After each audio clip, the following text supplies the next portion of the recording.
Hello dear student, myself Raman Shukla from LPM Public School Gola Bazar Gorakhpur. Dear student, in this video we are going to read about chapter 3rd of history, class 7. Our today's video we are going to start from the political system and governance under the Sultans of Delhi. Dear student, अब तक हम जितने sultans के बारे में पढ़े दिल्ली सल्तनत के, उनके अंडर में जो पॉलिटिकल सिस्टम और गवर्नेंस था, अब हम उनके बारे में एक साथ पढ़ेंगे। अभी तो हमने अलग अलग पढ़ा। जैसे हमने पढ़ा firstly we know about slave dynasty, after that Khalji, after that Tughlaq, after that Lodi, and in last we read about Lodi dynasty. So here we read a summary of the governance. First point, the Turkish Sultan in India declared themselves lieutenant of the faithful. It is पहली बात जो है कि जितने भी तुर्की सुल्तान हुए, इनमें से मैक्सिमम जो है सिर्फ दो को छोड़ दिया जाए. वो दो कौन है हम आगे डिस्कस करेंगे. तो मैक्सिमम ने खुद को they declare themselves lieutenant of the faithful. इसका मतलब क्या है lieutenant of the faithful? Of the Abbasi खलीफा of Baghdad and include his name in खुतबा. तो डियर स्टूडेंट, मैक्सिमम जो सुल्तान्स हैं दिल्ली के, जो तुर्किश ओरिजिन के हैं, उन्होंने खुद को सुल्तान तो डिक्लेयर किया, लेकिन सर्वोच्च सत्ता मिंटू से उन्होंने खुद अपने आप को अब्बासी खलीफा, जो कि बगदाद के हैं, बगदाद जो है इराक में पड़ता है, उसका उन्होंने खुद को एजेंट या आप कह सकते हैं प्रतिनिधि घोषित किया, डिक्लेयर किया, और अब्बासी खलीफा का नाम खुतबा में लिखवाया. खुतबा जो है ये रॉयल डॉक्यूमेंट होता था सल्तनत पीरियड का. मिंटू से वो जो सुल्तान है वो एक तरह से जो अब्बासी खलीफा है बगदाद के, उनका प्रतिनिधि है, उनका नुमाइंदा है. इसका मतलब क्या है? This however did not mean that the Khalifa become the legal ruler. इसका मतलब ये नहीं है कि खलीफा ही लीगल रूलर था. खलीफा जो था वो सिर्फ एक मॉरल पोजीशन था. I hope you understand it. तो मैं इसको ब्रीफ में आपको बताऊं फिर से. जितने भी मैक्सिमम तुर्किश सुल्तान हुए हैं, इसमें अलाउद्दीन खलजी को एंड आलम शाह खलजी को छोड़ दिया जाए, तो सब ने खुद को अब्बासी खलीफा जो बगदाद के हैं उनका एजेंट, प्रतिनिधि डिक्लेयर किया और उनका नाम खुतबा में लिखवाया. तो इसका मतलब हमें ये नहीं समझना चाहिए कि जो लीगल रूलर था वो अब्बासी खलीफा थे. खलीफा जो सिर्फ मॉरल पोजीशन रखते थे. It's clear student. Next point, political, legal and military authorities were vested in the sultan. सुल्तान के हाथों में पॉलिटिकल, लीगल एंड मिलिट्री जितने भी पावर्स थे, राजनीतिक, वैधानिक और सैन्य पावर, ये सब सुल्तान के हाथ में होते. And he was also responsible for administration and was also the commander in chief of the military forces. इसके साथ साथ वो एडमिनिस्ट्रेशन का हेड होता था, एडमिनिस्ट्रेशन के लिए वही रिस्पॉन्सिबल होता था, और मिलिट्री फोर्सेज जो होती थी उनका कमांडर इन चीफ होता, मतलब सर्वोच्च अधिकारी होता था सेना का. He was also responsible for the maintenance of law and justice. इसके साथ ही वो लॉ और एंड जस्टिस, मतलब कानून और न्याय व्यवस्था जो है, इसके लिए भी रिस्पॉन्सिबल था. इसका मतलब ये है कि वो न्याय व्यवस्था का मतलब सबसे बड़ा अधिकारी था, कानून और न्याय व्यवस्था का. कुल मिला के हम ये कह सकते हैं डियर स्टूडेंट, इन सल्तनत पीरियड वाट एवर सुल्तान से, in other word we can say the order of sultan was Allah. उसका जो भी ऑर्डर होता था वो एक कानून होता था। Next point, no clear law of succession develop among Muslim rulers, thus military strength was the main factor in succession to the throne। जितने भी मुस्लिम रूलर्स हैं डियर स्टूडेंट, इनमें लॉ ऑफ सक्सेशन मतलब उत्तराधिकारी का कोई कानून नहीं था।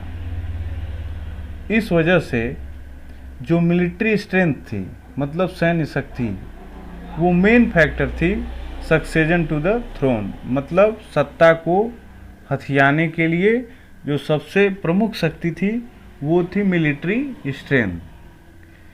जैसा कि आप क्लास 6 में पढ़ चुके हैं, in class 6 the law of succession was very clear, in other word we can say in ancient history। dear student, in class 7 we read medieval history, in class 6 we have already read ancient history। in ancient history law of succession was very clear। elder son of a ruling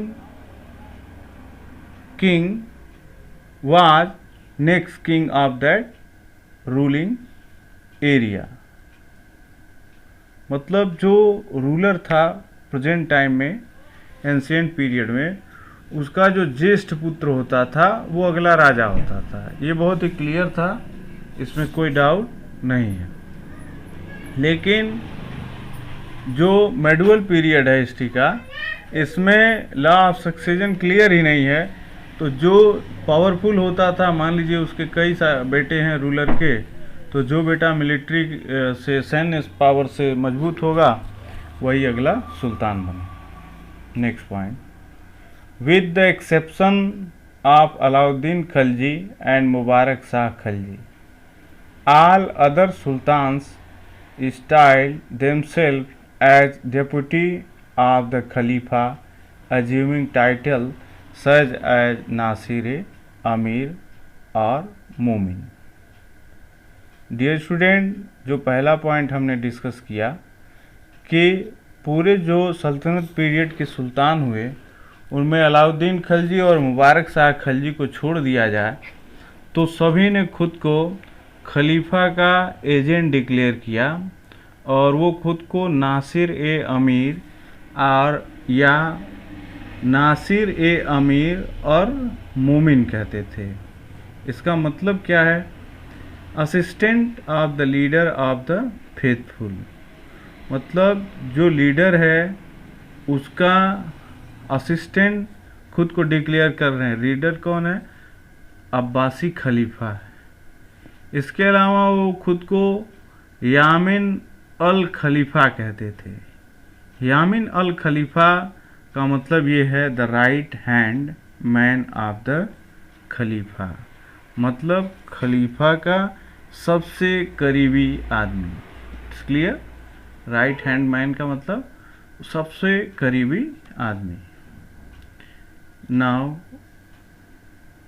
next point, When the Turks conquered the country, dear student, जब Turks ने हमारी country को conquered किया तो इसके बारे में हम सेकेंड बैटल ऑफ तराइन के बाद की बात कर रहे हैं, after 1192। They divided it into a number of tracts called इक्ताज।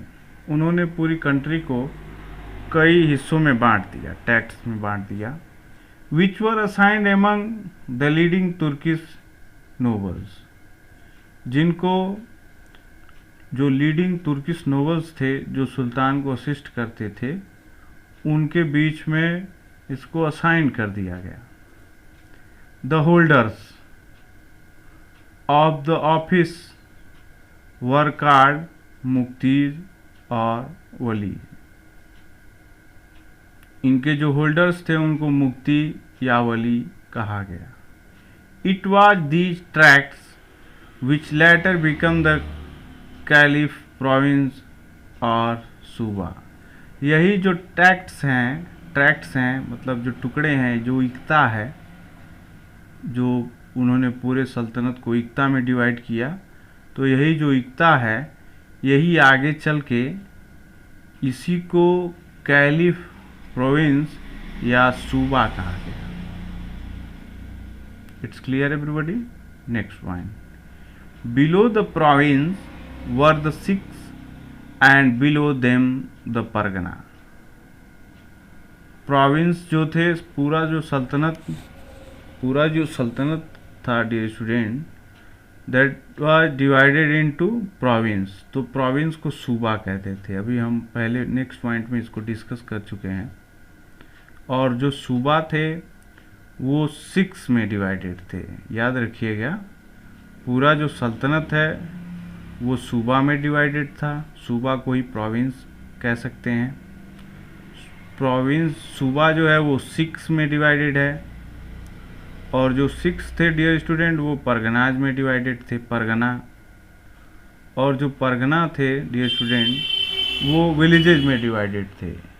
तो हम कह सकते हैं जो प्राइमरी यूनिट थी वो विलेज, कई सारे विलेज मिलके, इनकी संख्या उस टाइम पीरियड में 100 और 84 होती थी। तो जिन्हें पारंपरिक रूप से 84 कहते हैं। जैसे 81, 82, 83 हिंदी में जब काउंटिंग करते हैं तो उसको 84 कहा जाता है।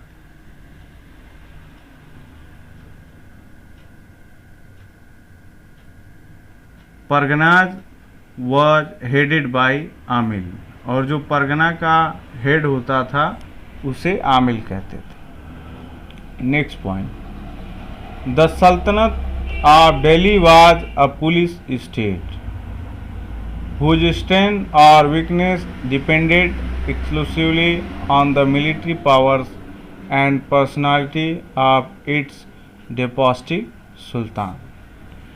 डियर स्टूडेंट, पूरा जो सल्तनत है दिल्ली, वो एक पुलिस स्टेट था जिसकी स्ट्रेंथ या वीकनेस डिपेंड करती थी कि उसकी मिलिट्री पावर कैसी है। एंड इसके साथ साथ जो सुल्तान है वहाँ पे पॉजिट, मतलब जो करेंट सुल्तान है, उसकी पर्सनालिटी क्या है। Next point, the sultan was assisted in the discharge of his function by a number of dignitaries. सुल्तान को असिस्ट करने के लिए बहुत से सहायक थे। To begin with, the sultan of the slave dynasty constituted 4 ministers at the top level। शुरू में जो स्लेव डायनेस्टी के सुल्तान थे, जहाँ से सल्तनत शुरू हुई दिल्ली सल्तनत, तो कुतुबुद्दीन ऐबक, फिर हमने इल्तुतमिश पढ़ा, फिर रजिया पढ़ा। तो उस टाइम पीरियड में ड्यूरिंग स्लेव डायनेस्टी तो 4 मिनिस्टर्स जो होते थे वो टॉप लेवल पे होते थे, 4 ministers. Next point, When the सल्तनत वाज वेल एस्टेब्लिश, तो जाहिर सी बात है उसके बाद फिर सल्तनत धीरे धीरे इस्टेब्लिश हुई। तो जब वो वेल इस्टेब्लिश हो गई तो 2 more department heads were raised to the status of central minister. तो 2 नए डिपार्टमेंट बनाए गए और जिनको सेंट्रल मिनिस्टर में रखा गया। जैसे टॉप लेवल पे 4 मिनिस्टर्स थे, तो अब उनको बढ़ा के 6 कर दिया गया। मतलब ये 2 नए डिपार्टमेंट डेवलप किए गए। इनके नाम है विज सद्र उस सद्र, सद्रुस सदर। नेक्स्ट है दीवाने ख्वाजा, दीवाने ख्वाजा। मैं इसको रिपीट कर रहा हूँ, सद्र उस सद्र, दीवान ए काजा। Next, the commander of the royal army next to the sultan, the crown prince and the 6 or 7 dignitaries constituted the nucleus of the council of advisor। Dear student, royal army का जो कमांडर होता था और सुल्तान के बाद जो crown Prince होता था, मतलब जो अगला सुल्तान बनने वाला जो उत्तराधिकारी होता था, इसके अलावा 6 या 7 और भी ऑफिसर्स होते थे, ये मिल के काउंसिल ऑफ एडवाइजर, मतलब जो एक काउंसिल जो एडवाइस देती, किसको देती थी? सुल्तान को, उसको बनाते थे। इस काउंसिल को मजलिस आम ऑफ मजलिस खास कहा जाता था। इसको क्या कहते थे? मजलिस आम ऑफ मजलिस खास, which comprise the most trusted and the highest officers of the state. इसमें स्टेट के सबसे जो मोस्ट हाईएस्ट ऑफिसर्स होते थे और ट्रस्टेड, जो भरोसे के अधिकारी होते थे, वो इसमें शामिल होते थे। द वजीर आल्सो स्टाइल्ड एज वकील was the prime minister and his department was called दीवाने वजारत। He was the head of the finance department and usually held overall charge of the entire administrative setup. Dear students, सल्तनत period में जो वजीर है बहुत important place रखता था administration में। जो वजीर है इसके डिपार्टमेंट को दीवाने वजारत कहा जाता है और ये फाइनेंस डिपार्टमेंट और का हेड होता था और जितना भी ओवर चार्ज होता था एडमिनिस्ट्रेशन का, हम कह सकते हैं पूरा जो एडमिनिस्ट्रेशन सेटअप है उसके जो मुख्य कार्य होते थे, इम्पोर्टेंट वर्क होते थे, वो सब वजीर के अंडर में आते थे। Next point, the head of the army establishment of the ministry of defence was the दीवाने अर्ज। इसके अलावा जो दीवाने अर्ज डिपार्टमेंट था, ये डिफेंस मिनिस्ट्री था, डिफेंस के लिए रिस्पॉन्सिबल डिपार्टमेंट था। तो उसकी जो रिस्पॉन्सिबिलिटी थी दीवाने अर्ज की, वो थी he was responsible for the organisation and the maintenance of the royal army and exercise disciplinary control over it. तो इस तरह से जो दीवाने अर्ज डिपार्टमेंट है ये सल्तनत को डिफेंड करता था और डिसिप्लिन को कायम रखता था। इसके अलावा मिलिट्री का जो ऑर्गेनाइजेशन है और मेंटेनेंस है वो इसका रिस्पॉन्सिबिलिटी थी, वो इसका काम था दीवाने अर्ज डिपार्टमेंट का। Next point, the department of correspondence and record of the royal court was called दीवाने इंसा। जो डिपार्टमेंट करेस्पॉन्डेंस मतलब पत्राचार, उस समय पत्र का आदान प्रदान किया जाता था और रिकॉर्ड्स रखता था रॉयल कोर्ट के, उसको दीवाने इंसा कहा जाता। It was held under the charge of a central minister variously known as the दबीर ममालिक। इसका इंचार्ज एक सेंट्रल मिनिस्टर होता था जिसे दबीर ममालिक कहा जाता था। दबीर खास और अमीर मुंशी, इसके साथ साथ दबीर खास और अमीर मुंशी भी इस डिपार्टमेंट की देखभाल करते थे। द दीवाने रसालत constituted the fourth pillar of the imperial administration of the सल्तनत under the period of slave dynasty. The head of the department was सदरुस सदर, who was primarily a minister of ecclesiastical affairs। दीवाने रसालत का जो काम था वो ये फोर्थ पिलर था इम्पीरियल एडमिनिस्ट्रेशन का और स्लेव डायनेस्टी के दौरान। किसके दौरान? Slave dynasty. इस डिपार्टमेंट का जो हेड होता था उसे सद्र कहते थे। who was primarily a minister for ecclesiastical affairs। Now next point, buried ममालिक, इंटेलिजेंस एंड इंफॉर्मेशन डिपार्टमेंट, वकील बरबक, रॉयल हाउस होल्ड। इसके अलावा जो इम्पोर्टेंट ऑफिसर थे उसमें बरीद ममालिक, तो ये गुप्तचर विभाग को देखता था। वकील बरबक ये रॉयल हाउस होल्ड मतलब राजा के घरेलू खर्चों, जो सुल्तान है उसके घरेलू व्यवस्थाओं को देखता था। अमीर मजलिस, सेलिब्रेशन एंड मीटिंग, तो जो सेलिब्रेशन या मीटिंग्स होते थे कोर्ट में ये उनको देखता था। अमीर शिकार, ये सुल्तान के शिकार की व्यवस्थाओं को देखता था, रॉयल हंट्स को। कोतवाल्स, काजी ऑफ मेट्रोपोलिस, उस समय जो बड़े शहर होते थे उनका ये काजी होते थे। काजी का मतलब ये है डियर स्टूडेंट कि टोटल जो लॉ एंड ऑर्डर कानून व्यवस्था है वो कोतवाल के अंडर में आती थी और इसी को काजी ऑफ मेट्रोपोलिस कहते थे। ETC were the sorry etcetera were there other important officers of the time. ये जो हमने बरीद ममालिक, वकील बरबक, अमीर मजलिस, अमीर शिकार, कोतवाल की बात की, ये अदर इम्पॉर्टेंट ऑफिशियल्स थे ऑफ द टाइम। तो किस टाइम की बात कर रहे हैं? सल्तनत पीरियड के ये other important officers. Dear student, आज के वीडियो में इतना ही है। नेक्स्ट वीडियो में हम आगे की चीज़ों को डिस्कस करेंगे।